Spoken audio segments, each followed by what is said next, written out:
Hello दोस्तों, आप सभी का स्वागत है। हमने लास्ट वीडियोस में हमने कोल कंप्लीट किया था और बैगा के कुछ पार्ट देखे थे। उसके बाद हमारी पीडीएफ ब्लर हो गई थी तो फिर मैंने वहाँ से स्किप कर दिया था। तो चलती हैं, इस वीडियो में हम बैगा कंप्लीट करते हैं। तो हम बैगाओं के हम बैगाओं के विवाह संस्कार देखते हैं। एक तो होता है इनका मंगनी चढ़ विवाह होता है। इसमें एक गीत गाया जाता है जिसको बिल्मा गीत कहते हैं, तो ये याद रखिएगा। अरेंज मैरिज जैसा होता है। एक दीपा खांडना होता है। दीपा खांडना में जब रिश्ता पक्का हो जाता है तो उसको दीपा खांडना कहता है। कुदई जोगनी होता है। इसमें क्या होता है कि जो विवाह का प्रबंधन कर रहे होते हैं, जैसे मान ली किसी को हमने हायर कर दिया, लाइक दीदी एंड जीजू एंड बुआ फूफा, उनको हमने बोल दिया कि आपकी जिम्मेदारी है विवाह का सारा प्रबंधन देखना, तो उसको कुदई जोगनी बोलते हैं। वैसे ही जब विवाह का सारा खर्च देखता है उसको टांडा बोलते हैं, ठीक है। और कारस कौवा होता है। इसमें क्या होता है कि वर वधू घर में कलश की स्थापना करते हैं, उसको कारस कौवा कहते हैं, ठीक है। मांगर माटी या माटी खिलौनी, ये इसमें गांव के बाहर से मिट्टी लेके आते हैं, ठीक है। सजन, इसमें क्या होता है कि विवाह सजन जो होते हैं वे विवाह मंडप को बोलते हैं, सजन बोलते हैं, ठीक है। उठवा विवाह होता है। इसमें विवाह का पूरा खर्च जो होता है वो लड़के वाले उठाते हैं, क्योंकि लड़के वाले अगर गरीब होते हैं तो लड़के वाले सारा खर्च उठाते हैं, उसको उठवा विवाह कहते हैं। उसके बाद चोर विवाह होता है, प्रेम विवाह जैसे, ठीक है। और पैठुल विवाह हो गया, जिसमें जब लड़की मतलब अपने, मान लीजिए दो लोग हैं, कपल हैं, लड़का नहीं मान रहा तो लड़की अपनी इच्छा से उस लड़के के घर में जाके रात्रि भर बैठ जाती है। उस पर काफ़ी टॉर्चर होते हैं और वो सारा टॉर्चर सह लेती है। तो सुबह उस पर हल्दी के छींटे डालते हैं और इस तरीके से उन दोनों की विवाह हो जाता है। उधारिया विवाह भी एक प्रेम विवाह होता है, लमसेना विवाह भी होता है। तो जो बैगा है इसकी बहुत सारी चीज़ें जो होती है वो गोंडों से मिलती हैं, गोंड के जैसे ही हैं इनके। इनका मृत्यु संस्कार देख लेते हैं। मृत्यु संस्कार में है कि एक सामरा प्रथा होता है। सामरा प्रथा ये है कि जब कोई व्यक्ति मर जाता है तो उसके मुंह में सोना या चांदी डालते हैं, और ये ऐसा इसलिए डालते हैं ताकि ये अगले जन्म में धनी व्यक्ति बन के पैदा हो, इसलिए। एक होता है नहावल प्रथा। नहावल प्रथा में ये होता है कि मृतक के अंतिम संस्कार में नगाड़े बजाते हैं, उसको नहावल प्रथा कहते हैं। और बैगाओं का 3 दिन का सूतक लगता है। सूतक वो होता है जिसमें कि ना बैगा, जैसे मान लीजिए किसी की डेथ हुई है तो वो ना किसी और के घर आएगा ना उनके कोई घर आएगा, तो वो 3 दिन का सूतक रहता है। अब इनके पर्व और त्यौहार देख लेते हैं। पर्व त्यौहार में एक रसनवा या रतौना पर्व होता है। इसमें क्या होता है कि जो इनके आदि पुरुष होती है नागा बैगा, ठीक है, उनकी स्मृति में ये मनाते हैं। और इस दिन ये बैगा जो होते हैं वो मधुमक्खियों की पूजा करते हैं, ठीक है। मुख्यतः यह मंडला जिले में मनाया जाता है। इसे बैगाओं का शहद पर्व भी कहते हैं। तो रसनवा, रतौना या फिर शहद पर्व कौन मनाता है? तो बैगा जनजाति मनाती है। किसके याद में? तो अपने आदि पुरुष नागा बैगा की याद में मनाते हैं, ठीक है। और बाकी जो इनके सारे पर्व हैं वो सब कुछ गोंडों के ही जैसे है, तो कुछ अलग नहीं है। बाकी इनके नृत्य और गान देख लेते हैं। एक दशहरा नृत्य होता है, तो सीधी सी बात है दशहरा से दिवाली तक होगा। झरपट नृत्य होता है, सवाल जवाब में होता है, तो झरपट याद रखिएगा, झरपट नृत्य। रीना नृत्य याद रखिएगा कि केवल स्त्रियाँ करती है, तो रीना नाम की स्त्री ही कर रही है, ठीक है। सैला नृत्य हो गया।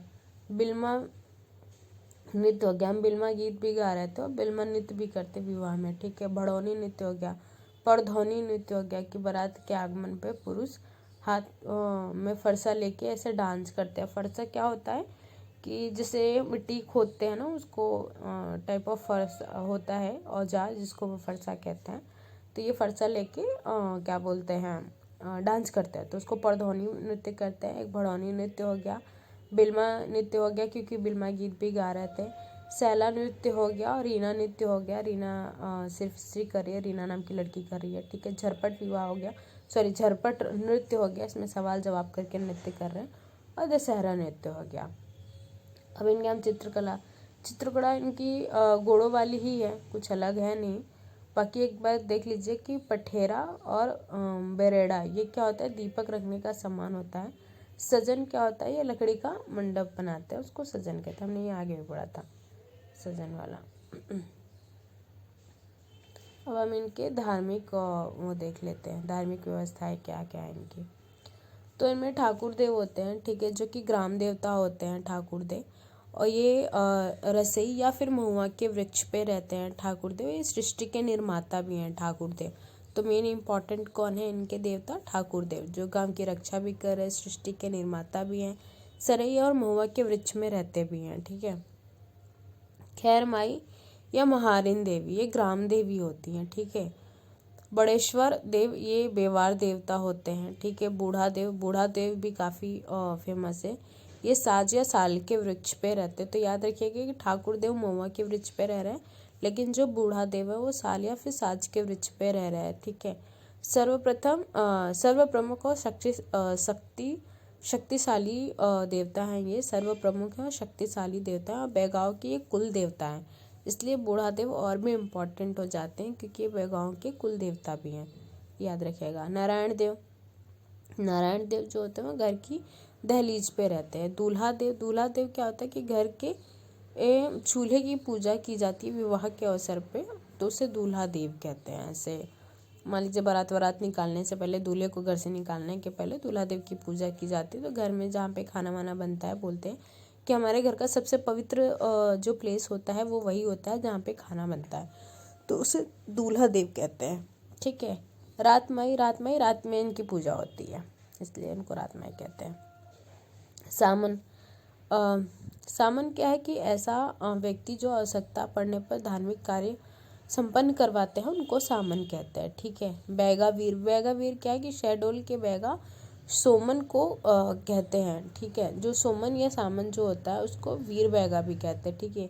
जो दिवाली दशहरा पर देवताओं को वश में करते हैं। ओके, मतलब यहाँ पे ऐसे बोल रहे हैं कि जो सामन है वो तो धार्मिक कार्य संपन्न करते हैं, लेकिन जो बैगा वीर हैं ये क्या कहते हैं, जो शहडोल के बैगा वीर हैं ये दशहरा दिवाली पे देवताओं को वश में करते हैं, इसलिए उनको बैगा वीर या फिर शोमन कहते हैं, ऐसे भी कहते हैं। सूपा क्या है कि इसमें बैगाओं में जादू की सर्वाधिक प्रचलित पद्धति होती है। सूपा ये तंत्र मंत्र वगैरह करते हैं, उसको सूपा कहते हैं। अब इनकी आर्थिक व्यवस्था देख लेते हैं। आर्थिक व्यवस्था इनकी क्या है,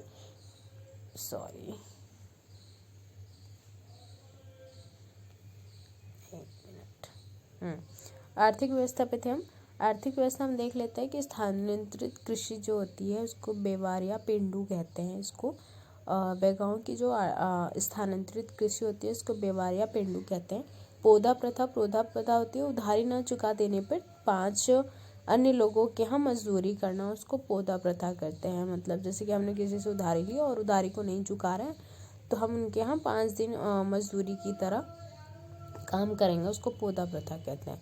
बैगा जनजाति का सम्मान जो शब्द, मतलब जो सम्मान पूर्वक उनको सबसे प्रिय शब्द होता है वो देवार या देवारिन होता है। अगर आप किसी बैगा जो आपके फ्रेंड होंगे उनको देवार या देवारिन कह देंगे तो वो उनके लिए बहुत सम्मान सूचक शब्द है, तो ये उनको बहुत अच्छा लगता है।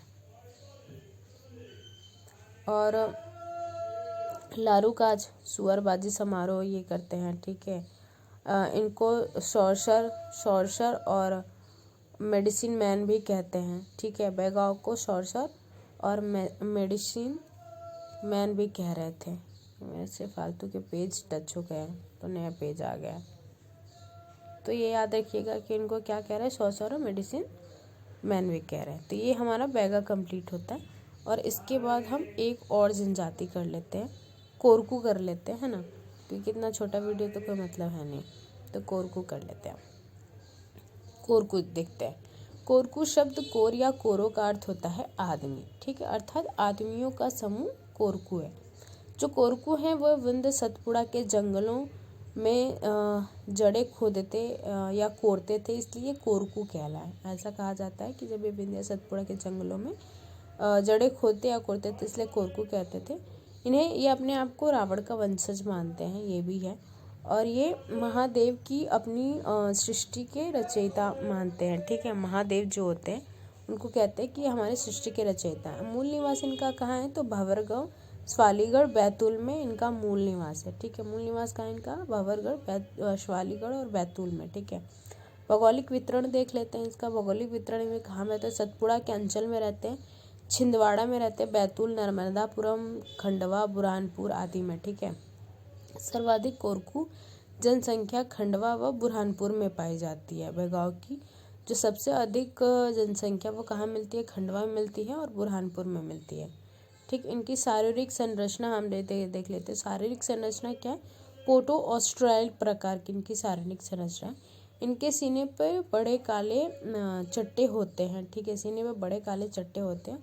इनके आदि पुरुष मूल्या मुलाई को कहते हैं। इनके आदि पुरुष जो होते हैं वो मूल्या मुलाई को कहते हैं। इनके सीने पे बड़े काले चिट्टे होते हैं। मतलब ये जैसे ये लोग जो होते हैं ना, एक तो गरीब होते हैं और प्लस क्या करते हैं, जैसे ठंड वंड के टाइम पे ना ये अपने घर में सिगड़ी जला लेते हैं और उसके साथ ही ये रात भर बैठे होते हैं, क्योंकि मतलब शायद कपड़ा वपड़ा उतना नहीं रहता है कि चैन से सो सके, तो वो आग के पास बार बार बैठने से ना तो उनके सीने पे काले चिट्टे पड़ जाते हैं इसलिए।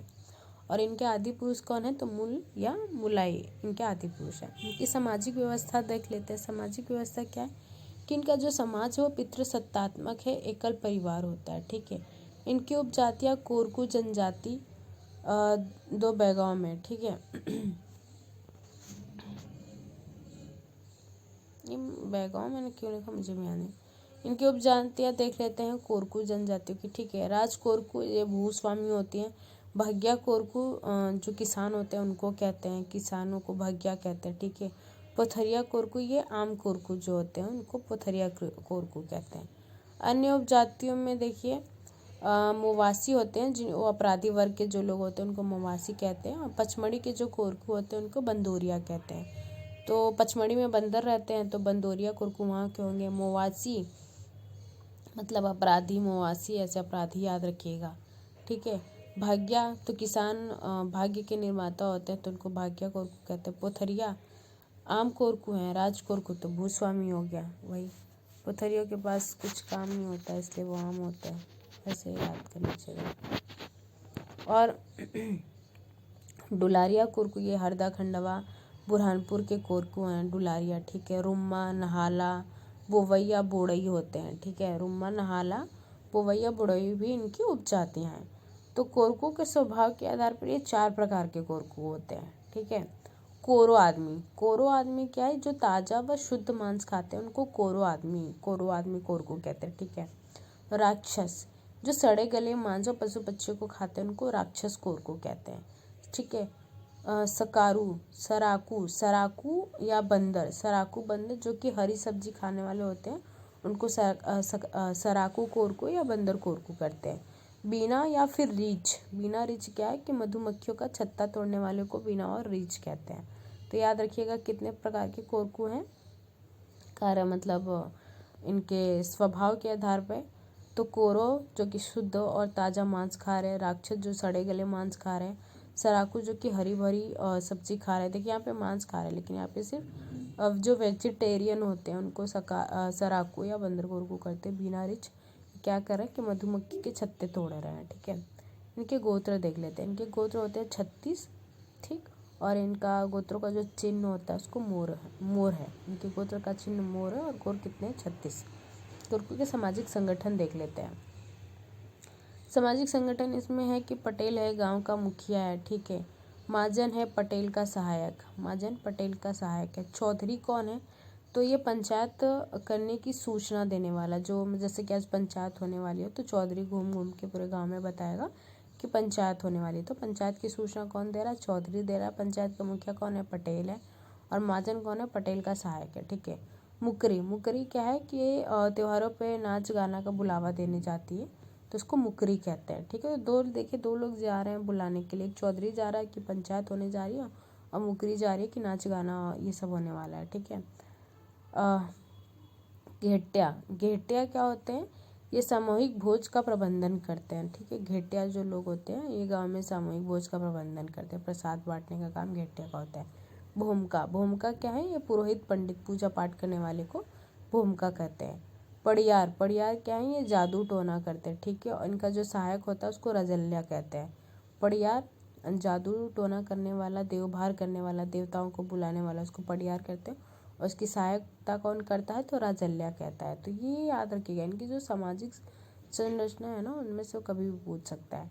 तो पड़ियार क्या है, जादू टोना करने वाले। इनके सहायक कौन है, राजल्या है। भूमिका क्या है, पुरोहित है, पंडित है, पूजा का पाठ करने वाले। घेटिया क्या है, सामूहिक भोज का प्रबंधन करते हैं। मुकरी क्या है कि त्योहार और नाच का बुलावा देती है। चौधरी क्या है, पंचायत की सूचना देने वाले। महाजन पटेल के सहायक और पटेल क्या है, पंचायत का मुखिया।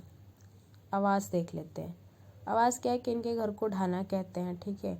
और प्रत्येक कोरकी के घर में अंगीठी, वही जो इनके अंगीठी चलती रहती है, तो वो जो सीने पे ताल काले कलर का चिट्टा बन जाता है, उसी के कारण होता है।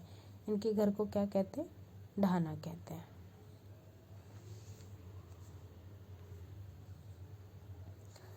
नेक्स्ट देख लेते हैं खान पान। खान पान क्या है कि ये क्या करते हैं, विशेष प्रकार के मदिरा बनाते हैं जिसको सीड़ू कहते हैं। महुआ से मदिरा बनाते हैं जिसको ये सीड़ू कहते हैं, ठीक है। कोरकू का प्रिय आभूषण क्या होता है, वट्या, ठीक है। जो स्त्री आभूषण होता है वावट्या जो होता है इनका प्रिय आभूषण होता है, ठीक है, स्त्रियों का। महुआ से ये विशेष प्रकार के मदिरा बनाते हैं जिसको सीड़ू कहते हैं, ठीक है। जन्म संस्कार देख लेते हैं। जन्म संस्कार क्या है कि प्रसव के दौरान अगर अधिक कष्ट होता है तो ऐसा बोलते हैं, जो वाइफ होती है वो पति के बाएं पैर को धो के पी लेती है तो वो कष्ट दूर हो जाता है। खैर ये तो हिपोक्रेसी है, मतलब मुझे तो ऐसा नहीं लगता कि ऐसा कुछ होता है, पर ठीक है, हम पढ़ रहे हैं तो हमें पढ़ने से मतलब है। ऐसा ये बोलते हैं। वैसे याद करने की ज़रूरत नहीं है क्योंकि ये नहीं पूछेगा कि बाएं पैर के धो के पीता है कि नहीं, मतलब ही नहीं है। नामकरण देख लीजिए। लड़की का नामकरण 5वें दिन होता है, लड़की का नाम 30वें दिन होता है। विवाह क्या है, विवाह में देख लेते हैं। विवाह इनके 4 प्रकार के विवाह होते हैं, 4 विवाह का प्रचलन है।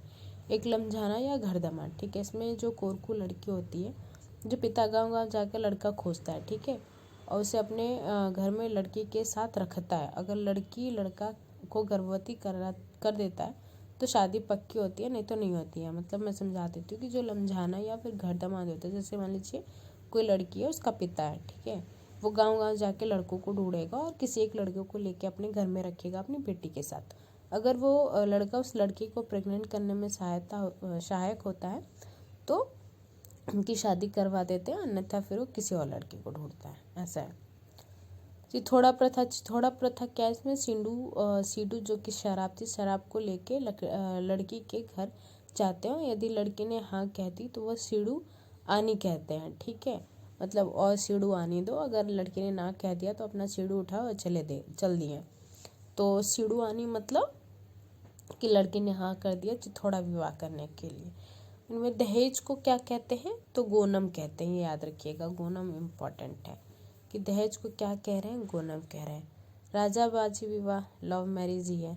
तलाक और विधवा विवाह। तलाक विधवा क्या है, इसमें लड़की को तलाक लेके दूसरा विवाह करना है तो लड़की को अपने जो पहला पति होता है उसको दहेज देना पड़ता है, उसको झगड़ा चुकाना कहता है। मतलब मान लीजिए कि 2 लोगों की शादी हो गई है लेकिन लड़की को किसी और से प्यार हो गया है, ठीक है। अब उसको वो अपने पहले पति को छोड़ के किसी और के साथ रहना चाह रही है, तो जो उसका पहला पति उसको दहेज देगी, ठीक है, तो उसको झगड़ा चुकाना कहते हैं, तब जाके वो किसी और से शादी करेगी। तो एक ये अच्छी प्रथा है इनमें। तो तलाक और विधवा विवाह हो गया, राजा बाजी विवाह हो गया, चिथौड़ा विवाह हो गया और लमसाना और घर दमाद विवाह हो गया। इनके विवाह कंप्लीट हुए। आगे देखते हैं गोनोम विवाह, ठीक है।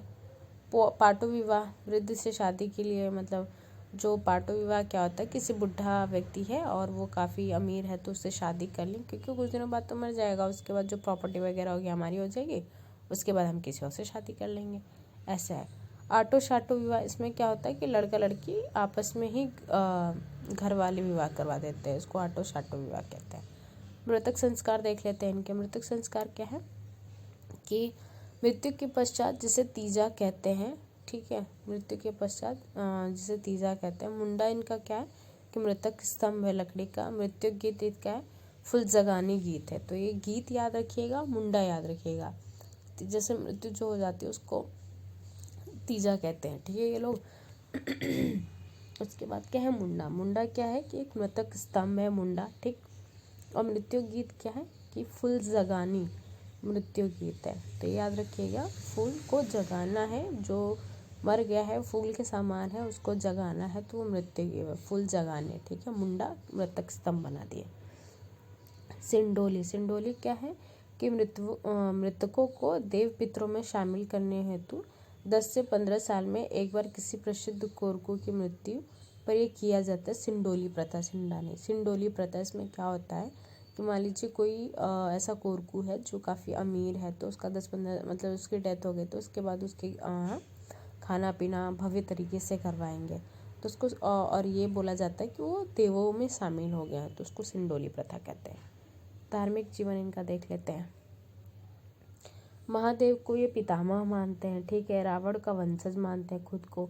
मेघनाथ रावण के पुत्र की पूजा करते हैं, मेघनाथ, ठीक है। और मेघनाथ खम्भ लगा कर पूजा करते हैं। और कोरकुओं का ऐसा गांव होता है कि जहाँ पे आपको मेघनाथ खम्भ हमेशा मिल ही जाएगा।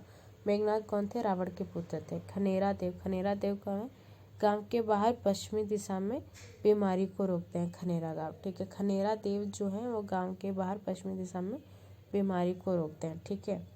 सिंदरा देव क्या है? ये कोरकुओं के वन देवता है। सिंदारा देव कोरकुओं के वन देवता है। किलार मुथवा क्या है? गणेश की भांति विवाह, मतलब इनको भी कहते हैं कि विवाह का आमंत्रण सबसे पहले देते हैं, ठीक है, जिसको किलार मुथवा कहते हैं। सिंदरा देव कोरकुओं के वन देवता होते हैं। खेड़ा देव खेती व मवेशी के देवता होते हैं, जिसको खेड़ा देव कहते हैं। महावीर देव जो नया मकान बनाने पर महावीर देव की पूजा की जाती है। महावीर देव की पूजा की जाती है। भगटो डुकरी क्या है? कोरकू महिलाएं जो तंत्र मंत्र का पूजा करती हैं, ठीक है, उसको भगटो डुकरी कहते हैं। महिलाएं जो तंत्र मंत्र करती हैं उसको भगटो डुकरी कहते हैं। और इनमें कुत्ते की पूजा की जाती है। जो कुत्ता होता है इनका पूज्य जानवर होता है, याद रखिएगा। ये हमारा कोरकू भी थोड़ा सा बड़ा ही है, बट ठीक है, हो जाएगा। कोरकुओं के पर्व देख लेते हैं, ठीक है। इनका पर्व है जैसे आम त्योहार, जैसे क्या बोलते हैं हम हमारे जैसे है ना, जैसे गुड़ी पर्व मना रहे हैं, ये देव दशहरा मना रहे हैं, ठीक है। देव दशहरा में ये क्या करते हैं कि इस दिन कोरकू के बच्चों को पडियार के द्वारा, जो पडियार वो पूजा पाठ वाला होता है, उसको बलदेसी किया जाता है, धागा बांधा जाता है सुरक्षा हेतु, ठीक है। तो पडियार के सामने अक्खा तीज, शादी विवाह में डोंडावली ज्येष्ठ माह में लड़के लड़की का त्यौहार है। नाम घर घर मांगते हैं, जैसे डोंडावली क्या है कि जो बच्चे होते हैं वो घर घर जाके अनाज मांगते हैं, उसको गम नाम डोंडावली कहते हैं। पोला पर्व क्या होता है कि कृष्ण पक्ष में ये बैलों को आराम देते हैं, मतलब जो बैल होते हैं ना, तो इनकी बैलों को, क्योंकि अपने आप को क्या बोलते हैं सॉरी, आवाज़ आ रही हो, डिस्टर्ब हो रहा हो तो उसके लिए सॉरी।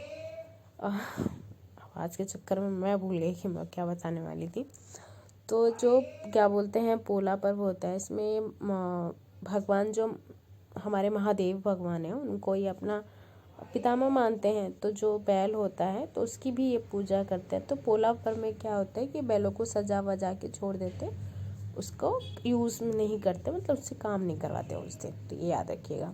और डोंडावली क्या है कि ज्येष्ठ माह में लड़के लड़की जो होते हैं वो गमना, मतलब घर घर जाके सामान मांगते हैं, उसको डोंडावली कहते हैं। जिरोती पर हरियाली अमावस्या पर बुरी शक्तियों को बचाने हेतु तो कौन करते हैं? तो जिरोती पर्व मनाते हैं। मेघनाथ पर्व कोरकुओं का तो वैसे भी मोस्ट है मेघनाथ पर्व, मेघनाथ खम्भ, है ना, याद रखिएगा। अब इनके नृत्य, देव दशहरा नृत्य कहते हैं, थापटे नृत्य कहते हैं, थापटी स्त्री प्रधान नृत्य है। चचरी नृत्य पुरुष का प्रधान है, चचरी। उगल्या नाच पुरुष प्रधान है, ठीक है। डांडल नाच चैत्र बैसाख में सबसे प्रिय नृत्य है। डांडल नाच चैत्र बैसाख में सबसे प्रिय 5 प्रकार के होते हैं डांडल नृत्य, ठीक है। एक क्या होता है टांडा डांडल, पोपा डांडल, भील डांडल, सिडुकू डांडल, चाचरीज डांडल। तो ये याद रखिएगा 5 प्रकार के डांडल नाच होते हैं। टांडा होता है, पड़ोप होता है, भील होता है, सिडुकू होता है, चाचरीज होता है। ये 5 प्रकार के डांडल होते हैं।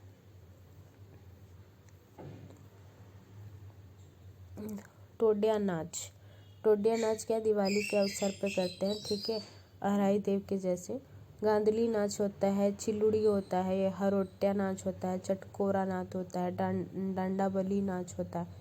ये इनके सारे नाच आपको याद रखना, बाकी टोडिया नाच कर रहे हैं, गांधली नाच कर रहे हैं, चिल्लुड़ी नाच कर रहे हैं, हरोट्या नाच कर रहे हैं, चटकोरा नाच कर रहे हैं, डंडा बेली नाच कर रहे हैं। प्रसिद्ध लोक नाट्य क्या है इनका? खम्ब स्वांग। तो ये याद रखिएगा, प्रसिद्ध लोक नाट्य है ये, नृत्य नहीं है। नाट्य क्या है? खम्ब स्वांग है। ठीक है। कोरकुओं के गीत क्या है? कोरकुओं के हम गीत देख लेते हैं।